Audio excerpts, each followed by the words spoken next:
আজ ডিনারে না ভীষণ ছোটোবেলায় ফিরে যেতে ইচ্ছা করলো, যার জন্য আজকে ডিনারের জন্য বানাচ্ছি পরোটা। পরোটা মানে ছোটোবেলায় না আমি খুব লুচি পরোটা খেতে ভালোবাসতাম।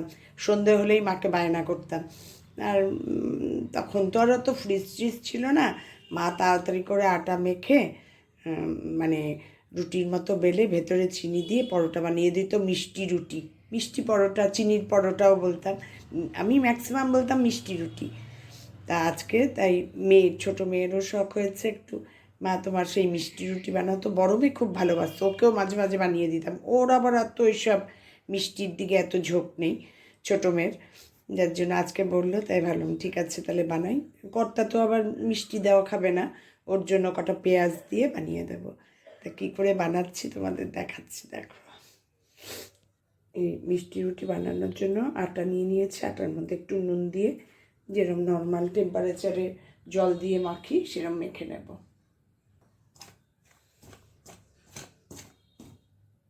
অল্প অল্প করে জল দিয়ে যেরকম রুটির ডো বানাই ঠিক সেইভাবেই একটা ডো বানিয়ে নেব।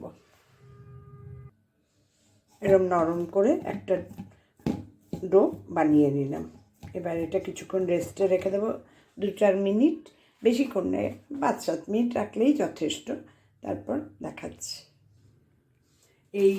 এবার রুটিগুলো একে একে গোলা পাকিয়ে রেখেছি, একটু আটা দিয়ে রুটিগুলো বেলে নেব যেরকম রুটি বেলে। কতদিন পর রুটি বেলছি।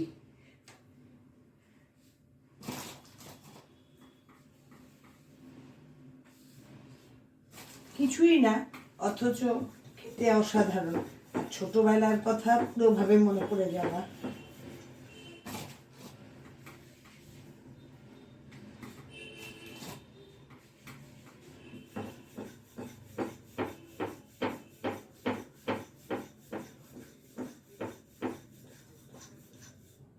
এবার তার মধ্যে পুরো চিনি দিয়ে দেব।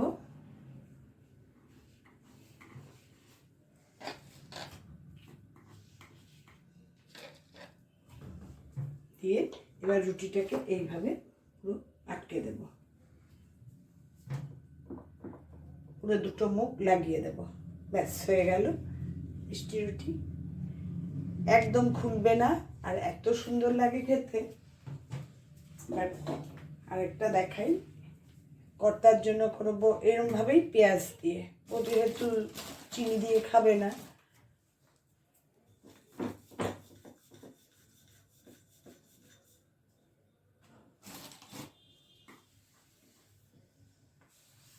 কবে থেকেই করব ভাবছি, আর আজ না কাল এটা খাওয়া হয়ে যাচ্ছে, ওটা খাওয়া হয়ে যাচ্ছে।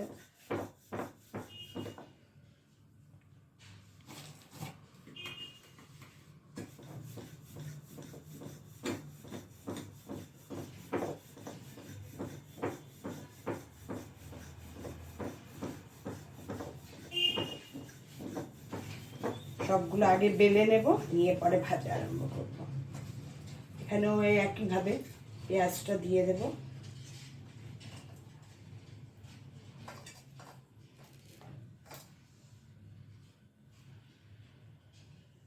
কুচো কুচো করে দিলেও হতো, কিন্তু বেশি কুচো করে দিতে গেলে কি বলো তো, উঁচু উঁচু হয়ে থাকবে। এই জন্য এরকম পাতলা পাতলা করেই দিলাম। একটা লঙ্কাও দিয়ে দিই, দিয়ে এবার এটাকে এইভাবে ভাজ করে দেব। কিচ্ছু দিতে হবে না, জলও দিতে হবে না, এতেই আটকে থাকবে। এবার যখন ভাজবো আবার তোমাদের দেখাচ্ছি। এবার পরোটাগুলো একে একে ভেজে নেব। প্রথমে শুকনো একটু মানে নাড়িয়ে চাড়িয়ে একটু ভেজে তারপরে ওপরে তেল দেবো। তেলও দেওয়া যায়, ঘিও দেওয়া যায়, বাটারও দেওয়া যায়, তবে আমি হোয়াইট অয়েল দিয়েই করবো, ঘি বাটার কোনোটাই দেব না। এইভাবে সেঁকে নিয়ে এবার ওপরে তেল দিয়ে দেব। দেখো কি সুন্দর ভাজা হচ্ছে, এত ভালো লাগে না খেতে, কিছুই না, হালকা জিনিস অথচ দারুণ টেস্ট।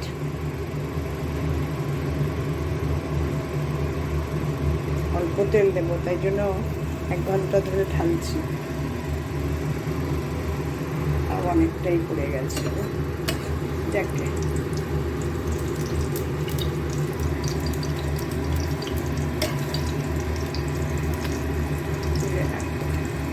গোল হয়ে পুরো ফুলছে।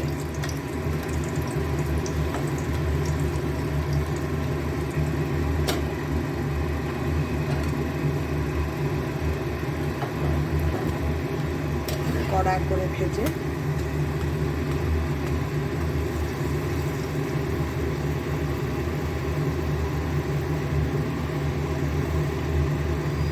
দেখতে দেখো কি সুন্দর হয়েছে। মেখে দিয়ে আসি। এইভাবে সেকেন্ডের পরোটাটাও ঠিক একইভাবে ভেজে নেব।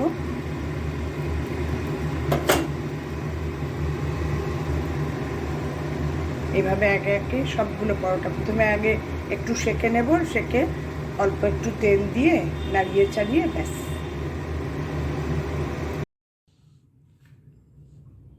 কেমন খাচ্ছ? হঠাৎ করে, ও তো জানেও না।